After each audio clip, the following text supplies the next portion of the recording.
All right. Well, welcome everyone. It's so nice to see so many people interested in our school psychology program at Loyola Marymount University. And let me just take a minute and introduce a few of us that are here. I'm Dr. Karen Camosa-Hawkins. I am one of the two co-program directors with my colleague, Dr. Tisa Aceves, who is here as well as co-program director. And welcome.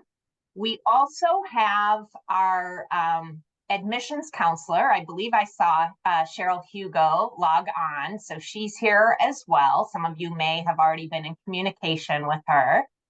And then we have Ann Voles, who is in the year 2 cohort in our program, and she's a graduate assistant for the program, supporting us as well, and one of our cohort leaders in our Graduate Association of School Psychologists, the student organization that we have. And then we also have America Malgado here, who is in year 3 of our program. And so she's doing her internship right now with LAUSD. And she's taken the time to join us as well, so that in case you have questions for students that are in the program, you can get those questions answered today as well. I just realized I didn't start my, there we go. There's the slideshow. I was still in the other view. So I think I did all of the introducing I needed to. I hope I didn't miss anyone. Should I pause for a second and let someone pipe in? Is there anyone else from our program or LMU that needs to be introduced? I think you're good. We're good? Okay. Yes. All right. Well, again, welcome everyone. Thank you for being here.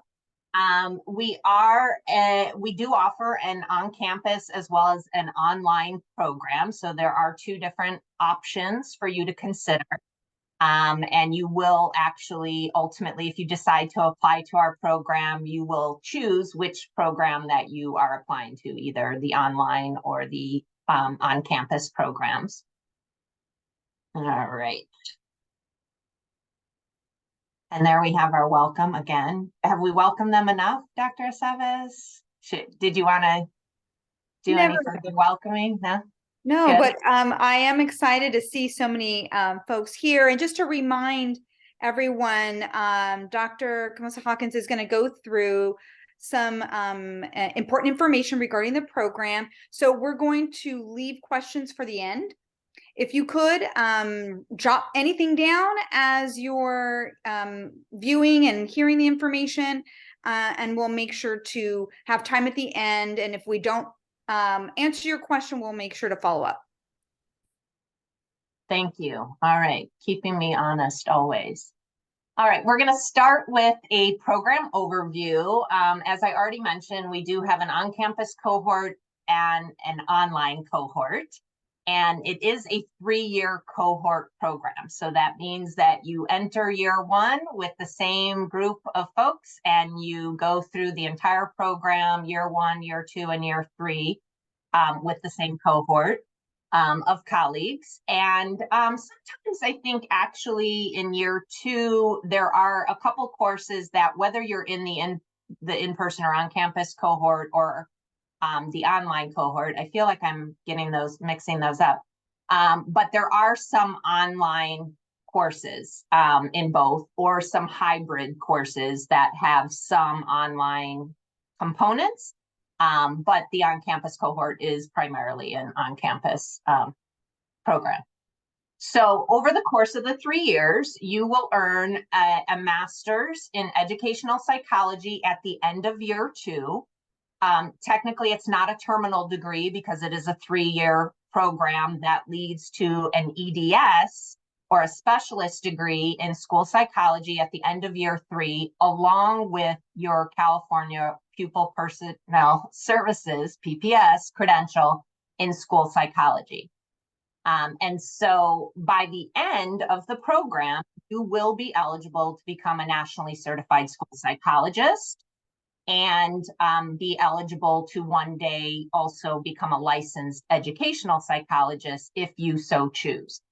And that's certainly not a requirement, but some of our alumni are certainly interested in pursuing doing some work independent of working within the schools, and that's what the license allows you the opportunity to do. All right.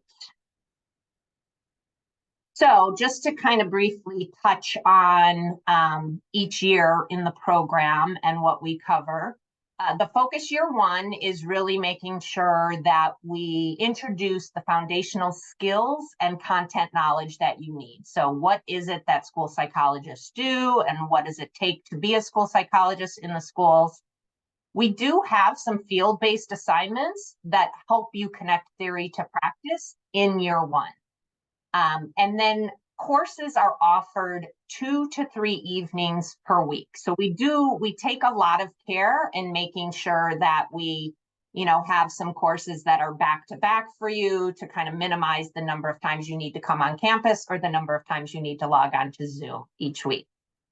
So year one really does allow you to continue to work full time, or allow you some flexibility to also complete the field-based assignments along with, everything else that you kind of have on your plate. So we do have students that work full-time year one, some are working part-time, some work within, for LMU or the School of Education, or even in our program as TAs and RAs, and we'll talk a little bit more about that later.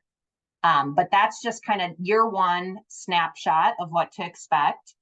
Year two, the courses focus on continuing to develop your knowledge and skills connected to the practice of school psychology. And in year two, we try to keep your courses to just 2 evenings a week, because you will then be 2 days a week at a school practicum placement. So in year two of the program, you need to complete 500 total hours across the fall and spring semester in a school placement with a field mentor supervising you. And then you also have a university supervisor within our program that's supervising you as well. There are smaller classes offered in year two for the practicum supervision, as well as the counseling courses, the advanced counseling courses, to make sure that you're getting adequate supervision to help support you and mentor you throughout year two in the program as you're, building your professional skills and building on everything that you've learned in year one and year two. During year two, you can certainly still work part-time because practicum is only 2 days a week and all of our courses are in the evenings. So a lot of our year two candidates do work part-time jobs in conjunction with practicum. Fast forward to year three in the program, you are expected to complete a full-time internship in a California school district. And it is 1,200 total hours across the fall and spring semester. So that really does break down to 5 days a week, a full day. And we'll, the good news is a lot of our interns are actually able to find paid internships. And you can see that 12 of our 34 interns this year are making over $93,000 as an intern, which is the starting salary for school psychologists in Los Angeles Unified School District. We do have interns that are placed in districts throughout the state of California, and there are some other school districts that also pay a full salary for school psychologists, mainly because there is such a shortage of school psychologists right now in our state and even nationwide, that a lot of school districts are eager to kind of get their first choice of our interns so that they can kind of, hopefully hire them and have them continue to work for their district long term. So we have many partners with partnerships with school districts district-wide, and we're continuing to build on those partnerships. So we have 16 of our 34 interns that are in districts that range anywhere from a $10,000 stipend in year three up to $63,000. And the $63,000 was, I think it's an hourly rate that just breaks down and equates to about $63,000 based on the amount of time that you're working. We do have a handful of interns. If you are someone who's quick with math and you're like, wait, 12 and 16 doesn't add up to 34. There are a handful of interns that have signed on with districts that, and have agreed to do their internship for no pay. So there's always, a handful of interns every year that just make that choice for a variety of different reasons. And so there's different circumstances. Clearly, you can see just in terms of the extent to which interns are getting paid or not for their time. So in year 3, along with the full-time internship, you actually will take an internship seminar course in the fall semester and the spring semester, which is provides the mentoring and supervision and support from your university supervisor. And you meet with your a smaller group of your cohort to talk about, your internship experiences and the cases and all of that. There is another 1-unit course each semester of your internship year. So it's actually 4 units each semester that you take that final year in the program. And then lastly, you see listed here the Praxis 2 exam, which is our program's essentially the comprehensive exam for our program. So all candidates are required to take it. It is a program requirement. But the good news is once you all pass, and you all will, because you get such great preparation in our program, and sometimes people take it once or twice, but in the end, everyone passes, and that does make you eligible for having the national certification as a school psychologist. So through the National Organization of School Psychologists, or NASP, and we are a NASP approved program, and but they have certain minimum levels that you need to pass, and then ultimately once you graduate and you've already passed that exam, then all you need to do is apply for the NCSP and you have that additional certification. All right, there's so much to say, and then I can't remember what's on my other slide. Okay, so next we're going to talk about the program's learning strands and essentially kind of hone in on what we cover throughout the course of the 3 years. Of course, I'm clicking on the wrong screen, so I'm not advancing. All right, so our learning strand first is integration of research, theory, and practice. And so our coursework draws on theory and research while really supporting your development in terms of your application of knowledge and skills. So it's really important for us.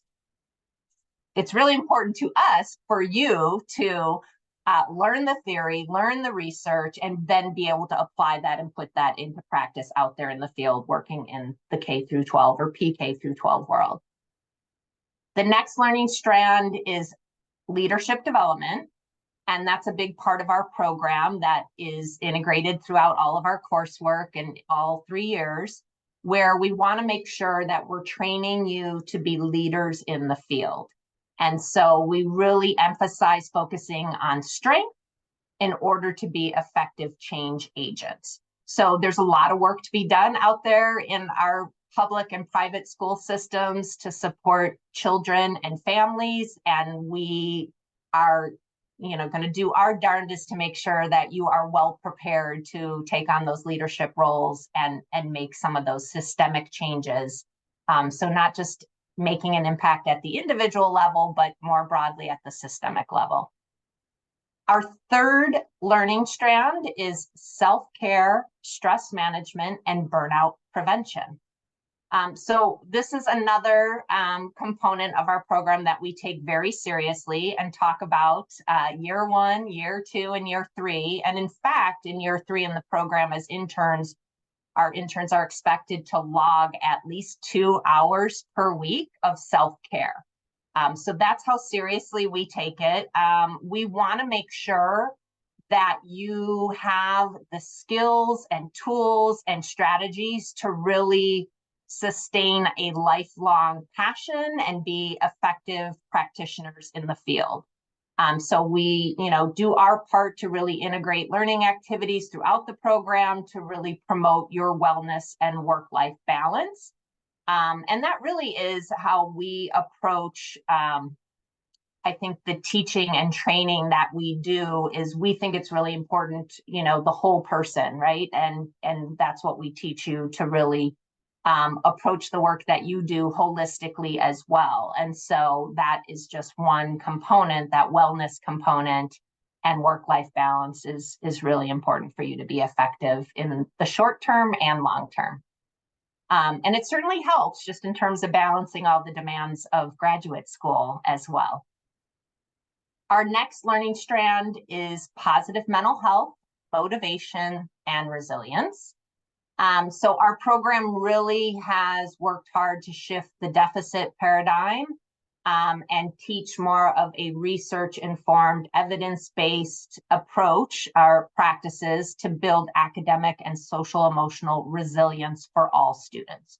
So it's really making sure that we're going out there and helping students to be successful in school in all domains of their functioning. And doing everything that we can to promote their resilience. Okay, and last but not least, our learning strand of social justice in action is really a big part. Again, all of these strands are woven throughout our program, through all of our courses. You will continue to hear about social justice in action. But it really comes down to the active awareness and engagement in practices that disrupt that status quo to cultivate a more equitable and just world. So as I mentioned, I think, the PK through 12 world has a lot of, there's a lot going on. There's a lot of change perhaps that still needs to be seen. There's a lot of work that we can do to support schools and make sure that they're safe and supportive learning environments for all students. So our program emphasizes and helps graduates to gain that deeper understanding of both historical contexts as well as contemporary issues related to the societal and educational disparities, including racism, heterosexism, ableism, sexism, and any other insidious forms of discrimination and oppression that contribute to inequity. And again, we talk about this a lot, and within all of our courses. All right. So next we will tackle the LMU difference. So how do we differentiate ourselves from other training programs, whether in the state of California or otherwise? I really think we do a good job of building a caring community amongst our faculty, amongst our 3 cohorts that we have at any one point in time, and our Graduate Association of School Psychologists family groups. Again, that is our student-led organization, and we have co-presidents of that organization. We have cohort leaders. We have America. I think I forgot to say that you're our Gale chairperson this year, which is a conference that she's collaborating with the counseling graduate program to plan a conference in the spring that'll happen. So there are lots of opportunities for leadership in the program, whether it's as cohort leaders or serving as CASP or NASP student leaders. So CASP is the California Association of School Psychologists, our state organization, and NASP is the National Association of School Psychologists. And right now we have some GASP members or candidates in the program that are those representatives and kind of bring information back from the state and national levels to our candidates in the program. And then also we just had, oh my gosh, I forget how many candidates. I think there were 8 of our candidates this year that just presented at the California Association of School Psychologists conference that was recently held in Costa Mesa, California. And so they got the opportunity to present at a conference, and there are always opportunities to present with our faculty or otherwise, whether it's at the state, local, or national conferences. Let's see, what else? And then our program really, because we're built on the Jesuit traditions of education of the whole person, which I mentioned before when I was talking about just how important the whole person and taking a holistic approach is so important, as well as social justice, advocacy, and activism. So you get that throughout the courses, as I mentioned, but there's also other opportunities outside of class that you can engage, whether it's volunteer activities or otherwise other job opportunities that come up, different ways of engaging with the community to start putting some of those concepts and approaches into practice. So we really do, our program, emphasizes how important it is to make a difference in the lives of students and families. And I think we just do a fabulous job of training our graduates, and we have an excellent reputation out in the field, and particularly in Southern California, because it was just recently that we expanded and offered the online. And I think more and more of our district partners throughout the state of California are getting to know us and have an understanding of what our graduate training program is all about. But in the end, all 100% of our graduates end up with a job. And as I already mentioned, there's such a shortage of school psychologists that you really probably have some say in where you will work ultimately, because there's so many school districts throughout California. Dr.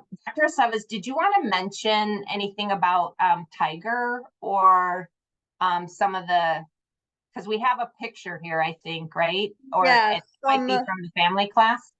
Yes, it was the graduation. So as an example of how we lean into social justice and advocacy, the work that I've been integrating our courses is really supporting families and centering family voice in the preparation opportunities.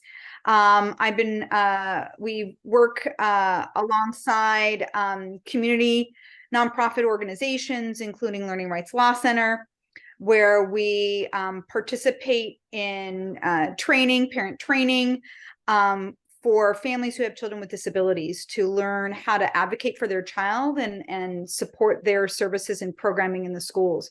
So we do a lot of work to support that organization, but also just to integrate how do we support our families. And the picture on the right is an annual graduation that we have had at LMU of the Tiger program, which stands for Training Individuals for Grassroots Education Reform.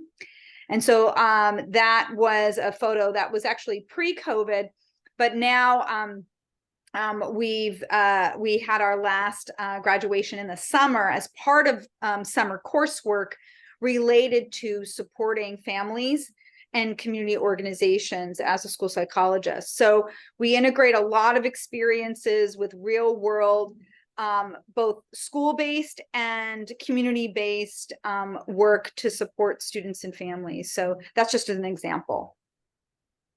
Thank you. I knew you could do it way more justice than I could explaining all of that.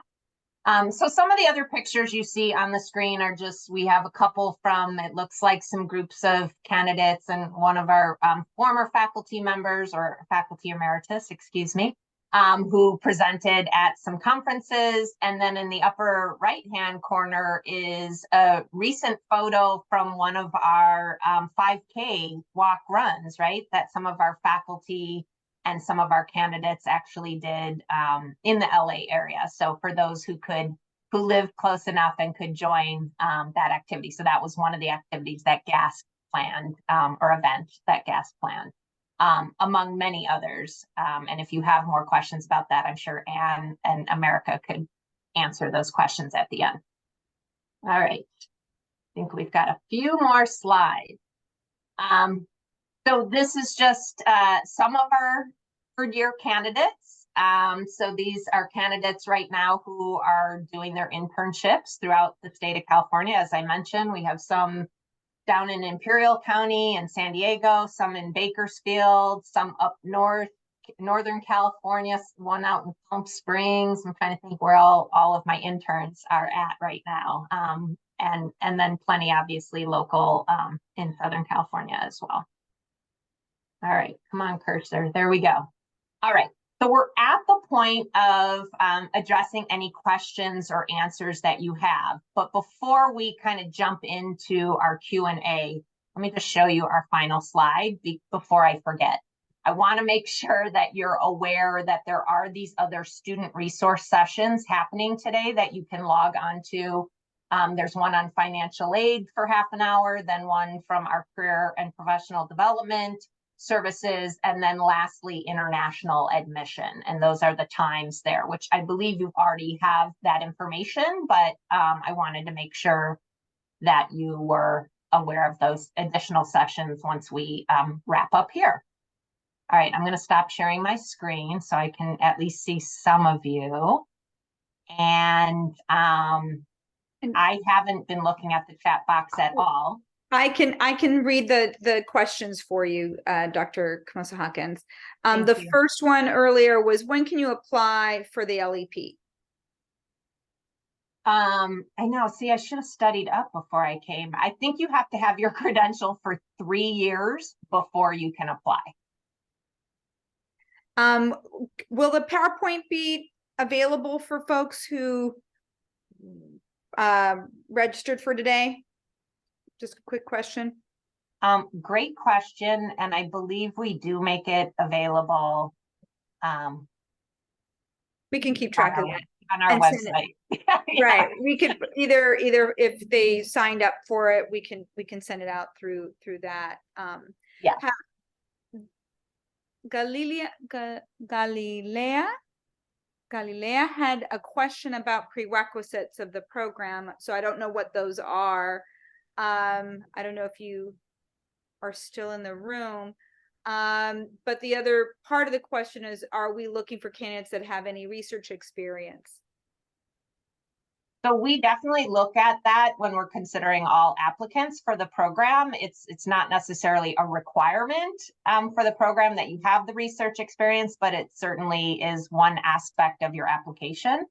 And by all means, there are opportunities to continue to get research experience in the program. Is the course available at the master's level? So that would be yes. And are international master's applicants eligible? So international applicants are eligible to apply. We do require that anyone who is in the program needs to be residing in the state of California. And that is because we are a California credential program. You will be recommended for the California credential. And all of the field-based work needs to be done in California schools. So even though we do have, it's an online program, you do need to reside in California once you've started the program. How big are the cohorts, in person, online? Great question, and funny that we didn't address that, huh? So the cohorts, usually we try and cap at 20 at the most. So somewhere between 15 to 20 candidates per cohort, each online and in person. There was a question about the shortage that you spoke of, asking for specific numbers. I don't know that we have that today, but it's significant across the US by state and locally. So yeah. I would say this, beyond even school psychology, school districts nationwide are so seriously impacted that they have a shortage in all areas, from bus drivers to custodians to teachers to counselors to school psychologists. And I know that school psychologists in particular, there's a major shortage, and you know, the bigger the district, the more positions they have available, and it's even harder to fill. I don't have specific numbers on that, but there's definitely plenty of jobs out there. Are scholarships or student apprenticeships available for grad students? once you apply to the program and go through that process, we do make an application available for candidates to apply for scholarships. And, you know, there's criteria that we follow in making those selections. And, you know, depending on the available funds, and, you know, we make that known to you prior to you kind of having to make your commitment to the program, what the scholarships will be for year 1 and year 2. We don't necessarily communicate what year 3 will look like, because we do take into consideration if for candidates who have fully paid internships, they may not get a scholarship year 3, because we prioritize giving those scholarships to year 3 interns who don't get paid or get paid you know, a smaller stipend. But you'll know before making your commitment, you know, what it's looking like for year 1 and year 2. What is the yearly tuition? Oh no, I didn't bring that up. Cheryl, what is it? I should know this because people ask me all the time. Let me calculate it. It's 1,542 per unit. And so at the current rate, which obviously does go up a little bit each year, 63 units, that's 97,146. If we already work in a school district, are we allowed to transition into an internship within the district? You certainly can. I mean, I think there's pros and cons to doing that. It's nice to get exposed to other districts for sure, and then, you know, it just really depends on people's circumstances, and then whether there's the availability of having the right kind of training experiences available. But we definitely have had candidates who do their practicum training year 2 or their internship training year 3, in districts that they have been employed by previously. Does the program offer an eligibility to take the LPCC exam? So we don't have the LPCC option in our program. That would be the counseling program in our School of Ed if you want the LPCC. Are independent schools qualified for an internship? Yes, so we do have some candidates who do their internship in independent schools, charter schools, and then even in schools throughout the Archdiocese. So we have a range of different types of schools out there. The most important thing to know is that we need to make sure that there is someone who could serve as a field mentor, working as a school psychologist at that school, and someone who has had their credential for at least 3 years in order to serve as your field mentor. And Cheryl, Hugo said that she can email that PowerPoint to everyone who is attending, so you will get it if you are here. How are we supervised in the online program?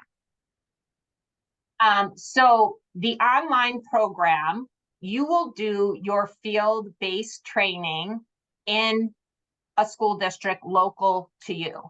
So you will find a school district wherever you want to do it, close to where you reside, presumably. And so you will have a field mentor that we have fully vetted, and we have already established a partnership with that district. So if it's a district that's new to us, we do have a little bit of legwork on our end to establish that memorandum of understanding, or MOU, to formalize that partnership with the district, and then also establish and make sure that they can provide you with the training that you need. But then you have that field-based mentor on site with you for your practicum and internship. And then university supervision, as I mentioned, you do have courses that correspond with practicum in year 2 and courses that correspond with internship in year 3. And you do have a faculty member, a full-time faculty member, serving as your university supervisor, and we meet and have classes. And that is how the supervision is provided there. And I teach the internship course in year 3. I've definitely have met with a lot of interns outside of class time too, as things have come up and different issues have presented themselves. And so we make sure that you get the support that you need. Are your courses transferable? I would need a little more clarification in terms of transferable to what. I know that some of our graduates go on and get their doctorate, if that's the question. This is from Judith Rodriguez. I don't know if you're in the room, can elaborate on the question. Yeah, so actually you did answer the question. So Okay. I am interested in, at some point, going back to my doctorate, but just the online portion of this is just very appealing. But I just wanted to make sure that I am able to do that in the future. Thank you. Yes, sure. And most doctoral programs, they'll require, in school psychology for that matter, or any of the related sort of psychologies, require you to have a master's degree going in. And so you'll have the master's degree in that area, and then you meet those prerequisites for applying to the doctoral program. Who would you recommend us to ask for letters of recommendation? Oh my gosh. I needed to study up on our admissions requirements, Cheryl. Okay. It would be ideal if you could find someone who could kind of speak to your potential success as a school psychologist. So if you have worked in the schools in some capacity, or you've done something in the field of psychology or education, it's always helpful to have someone who can kind of, has an understanding of what school psychologists do and the practice of school psychology.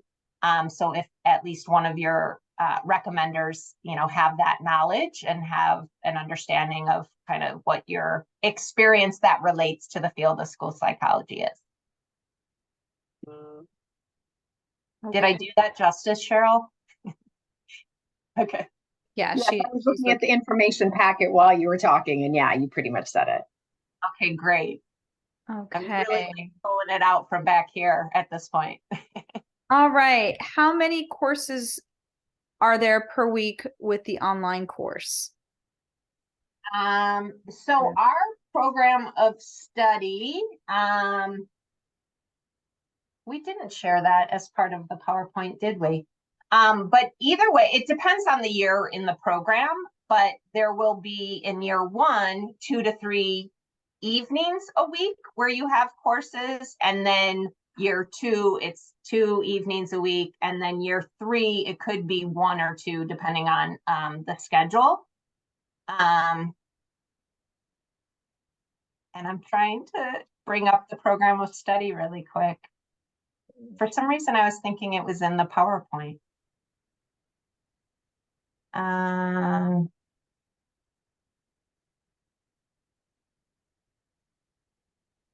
on, computer. I also shared a link in the chat to everyone for our program website. There's a lot more information about all of the classes that we take and when we take them. Thank you, Anne. I don't know why this is taking a second to load. I'm going to share, I can share my screen to give you a sense of what the courses are. That is something else too that I just realized wasn't in the PowerPoint, just in terms of the program does start in the second summer session of your first year in the program. So let me share my screen really quick. Okay, so you take a 1-unit course that gives you an introduction to just the ethics and practice of school psychology in the summer, and that's a 6-week summer session. And then the fall of year 1, you take 13 units, and it looks like that's kind of the heaviest as far as total units. And then spring of year one, you take 10 units in the program. And then year two, or the summer between year one and year two, you do take a 3-unit course in summer session one. So that's usually May through June. And then you will take 11 units in the fall and 11 units in the spring. I will say year two is pretty intense because you're balancing 11 units each semester with 2 days a week in practicum, along with perhaps a part-time job as well. And then year three in the program, you see that you actually take 2 courses in the summer between year two and year three. They're both in summer session one, and that's a total of 6 units. And then, so you see the bulk of the coursework needs to be completed before you enter internship, excuse me. And then you have those 4 units I mentioned each semester of year three while you're completing your full-time internship. Okay. There were questions about the online program and whether you can apply to both or if you can switch. Start in one and switch to another. Yeah. So it really depends if there's space in one program, and then also upon the recommendation of the faculty in the program to switch from one to another. So it's kind of both. There has to be space, and then it also has to be that faculty support you switching from one modality to the other. So potentially. There were 2 parts to that question, and I'm not sure I addressed the first part, though. If you can apply to both at the same Thank time, you. or if you can switch across one to the other. Yeah, so really you're applying to one. However, we have had some situations where circumstances change or folks, change their mind. And then again, if there's space in the other program, you could potentially be considered for that. Or you might be on the wait list to be considered for that program should a position or a spot become available. So usually once you've applied to one, that's the program that you're in and that you complete the program with that cohort. But every once in a while, we do have some circumstances that change and we're able to kind of grant those requests. Is the GRE required? The GRE is not required. What is the biggest difference between the online and in-person program? And is there any quality difference either? That was a separate question. These are all great questions. See, this is wonderful. So it really is the same curriculum for both programs. In fact, because we are a NASP approved program and both the online and on-campus programs are NASP approved, we have, for all of our courses, they have what's called a domain assignment. So there's 10 NASP domains of practice. And so we have a major assignment that whether you're in the online or in person, you're doing the same exact major assignment for that class. And then we also require the same primary textbook for each class. We have 6 full-time faculty in our program, and we have a number of fabulous part-time faculty who have been with us for many years. And all faculty teach in both programs.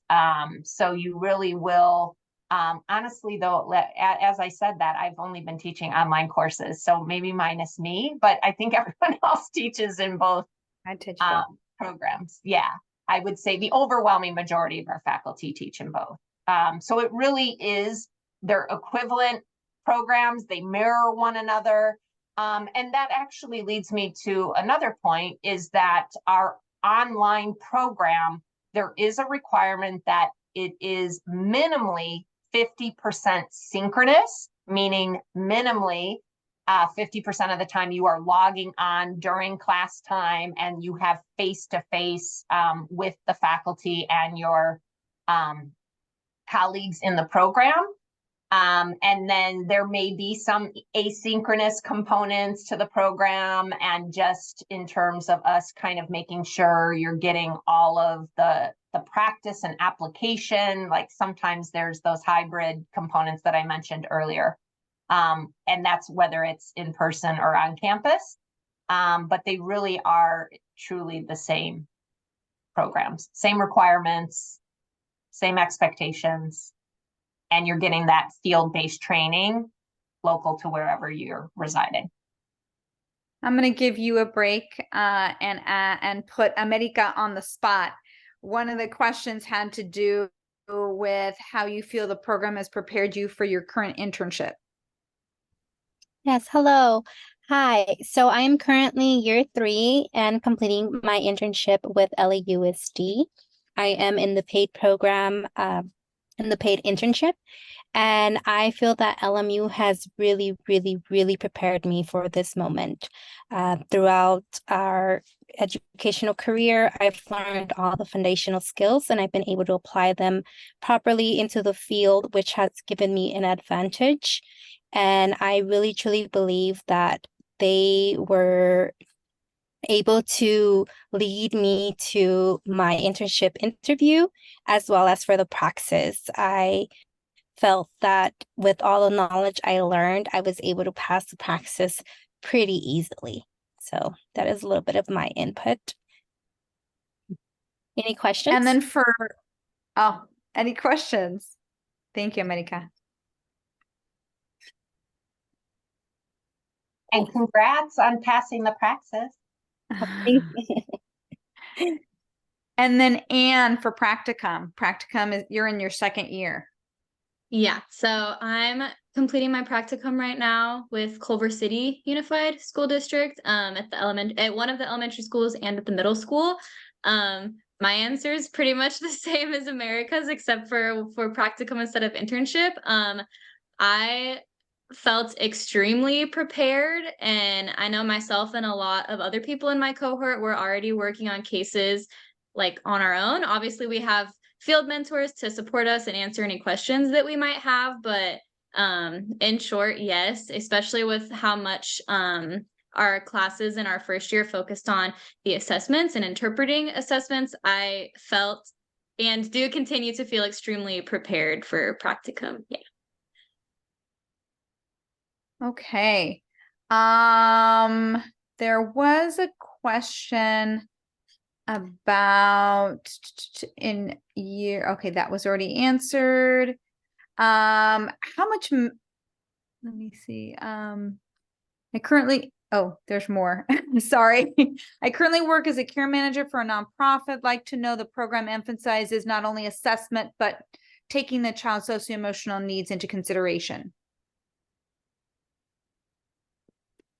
Dr. Kamosa Hawkins, did you want to? I'm sorry, can you repeat? I can repeat that. So does the program emphasize not only assessment, but taking the child's socio-emotional needs into consideration? Yes, thank you. Of course, yes. So social emotional learning and mental health are major components of our program. And I think actually our program does a lot better or more than other programs. I would say we've really built in a lot of counseling coursework that you get in year 1 and year 2.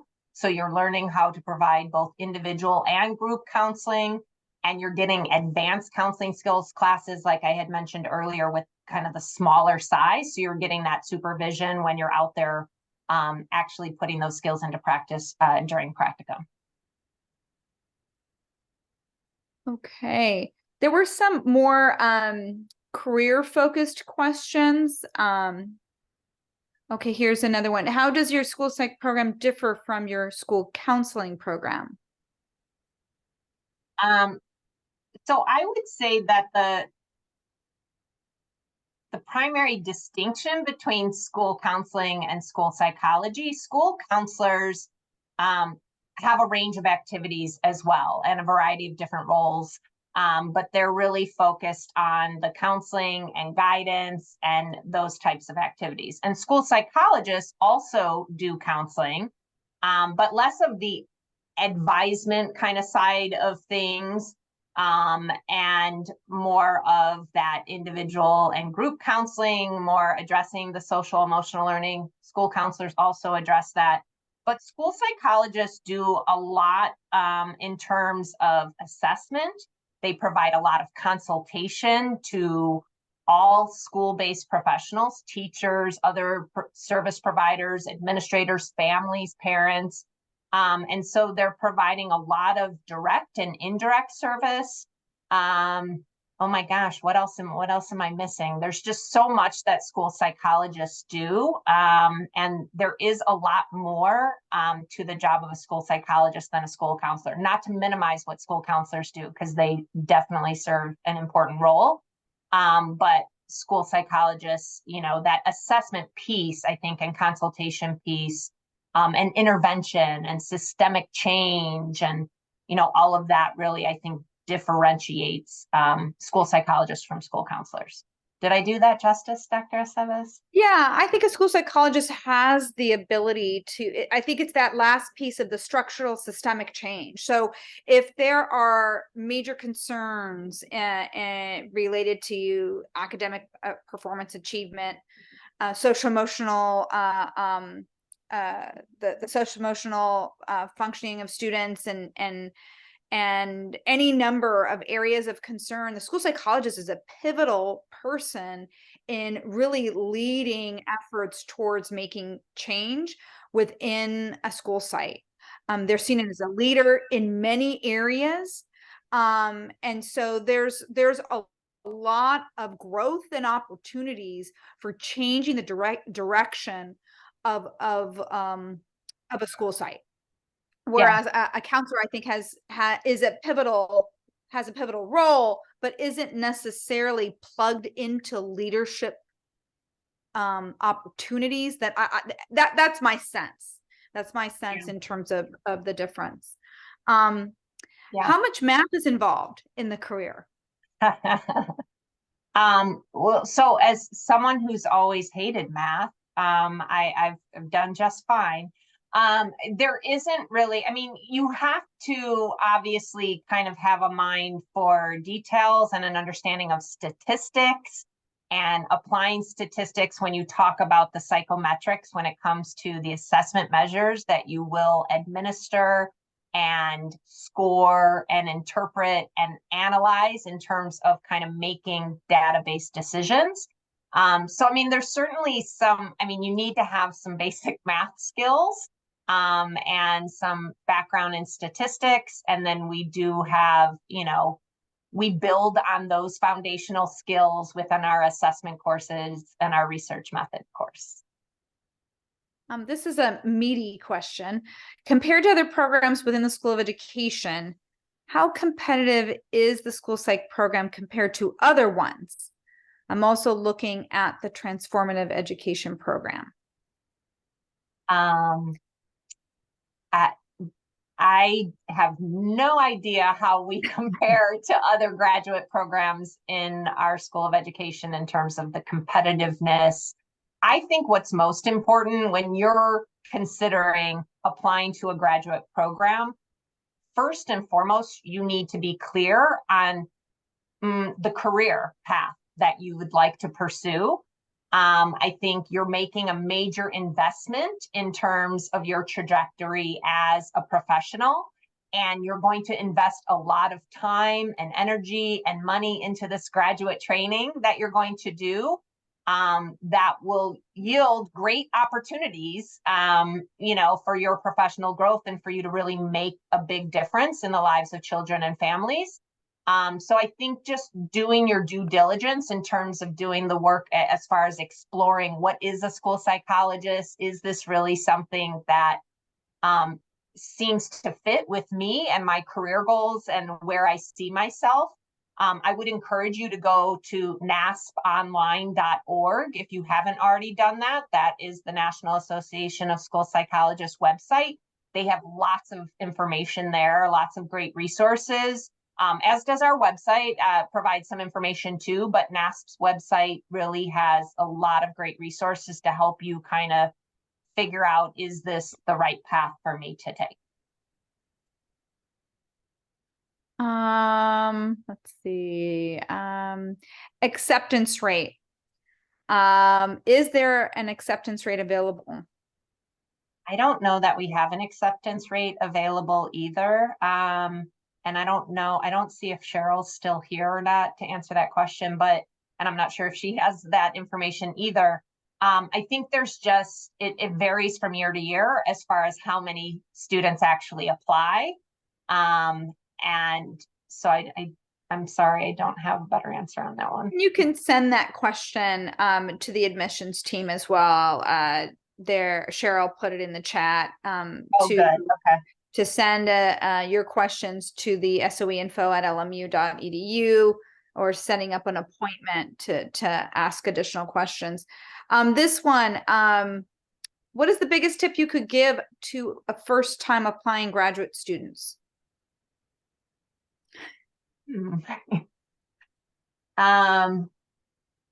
I think, again, just having a clear sense that school psychology is what you want to do and what you want to practice eventually, and being able to link your prior experience, whether it's volunteer work or work experience or research that you've done, whatever that may be that you've done as an undergraduate student or since undergrad and now applying.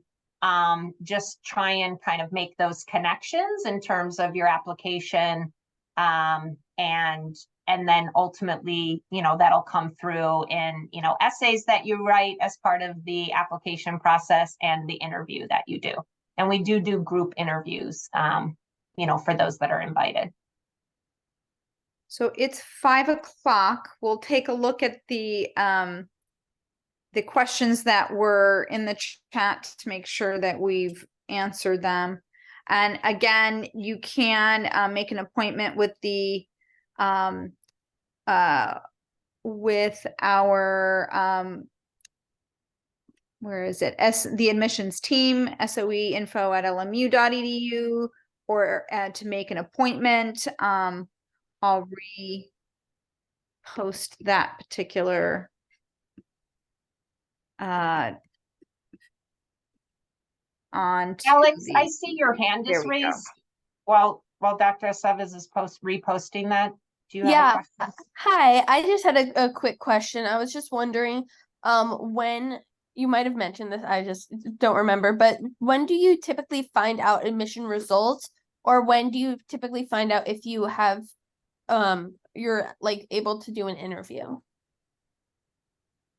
Great question. And I should know these things off the top of my head too.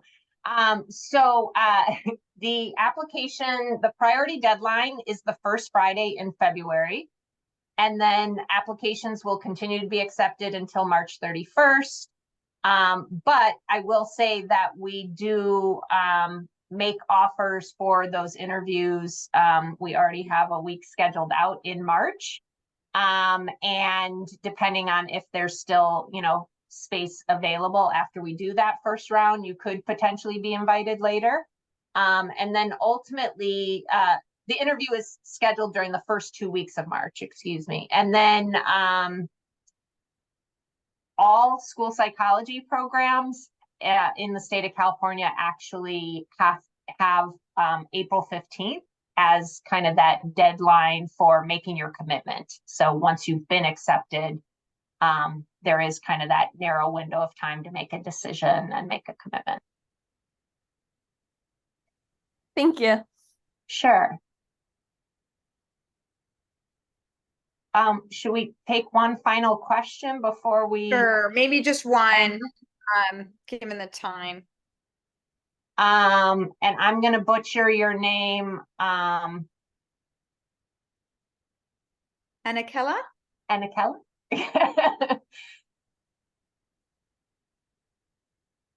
Sorry, I'm commuting. It's okay. Yes. How badly did we Hi. butcher his name? It's Anakella. You Anakella, did it quite thank well, you. all things considered.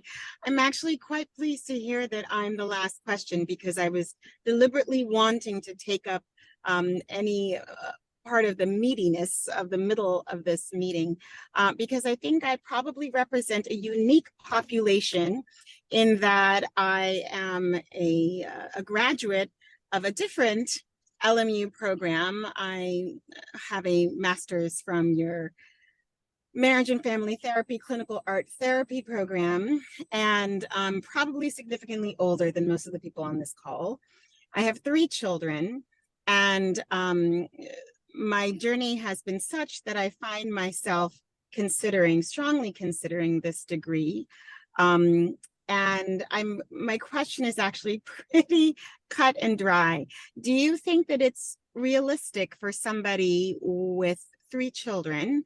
I'm a full-time mom and quite proud to be so at this point in my life, having left my career. Do you think it is a tenable option for someone with children to be able to still succeed and excel and thrive in the online program? Thank you. Yeah, that's a great question. And I'm sure you're not alone on this call, or on at least people that were still logged on. We have 41 candidates across our 2 programs in year 1 this year. And there are a handful of candidates who have made career changes, who have a master's degree in other areas, other related areas, that are now pursuing this. And we have a handful of parents actually as well. And so everyone's circumstances are different. So it's really hard for me to necessarily advise you on your personal circumstances, but it has been done and can be done. But I think this goes for everyone. I mean, graduate school is very demanding. And like I said, everyone has different circumstances. So it's really important to just make sure that you have the social support that you need. So the support of your family, the support of your friends, because it is a lot to juggle, and there's a lot demanded of you. But yeah, I absolutely think it is doable by all means. Where there's a will, there's a way. And just to add to that, I have seen a growth in students who are parents and parents of children with disabilities. One methodology that I use across at least 2 of my courses is family as faculty. America knows it well because she's my research assistant. And one of my parent faculty members is from the art therapy program. It's all about balance, and you have much to contribute and add to the conversation, given your experience in life. And absolutely, I encourage you and others to pursue. Yeah, I love all that our parents can contribute to course discussions. And really everyone, right? Everyone comes from different backgrounds and experiences and have lots to contribute. Yeah, we've been also fortunate to have students with disabilities as well be now candidates in the program. So it just adds a richness to discussions and understanding concepts, and pushing the group forward to be exposed to different thinking and experiences. So absolutely. Yes. All right. I think we're out of time. I know everyone is busy with the other sessions are coming up for you to attend if you'd like. I know our 2 students here have classes perhaps to get to or other commitments, but thank you all so much for being here and your interest in our program. Again, hopefully you captured the link that was available to you in the chat if you have further questions, and we can always put you in contact with current students or faculty if our admissions department isn't able to answer your questions for you. Thank you to everyone, and have a good evening.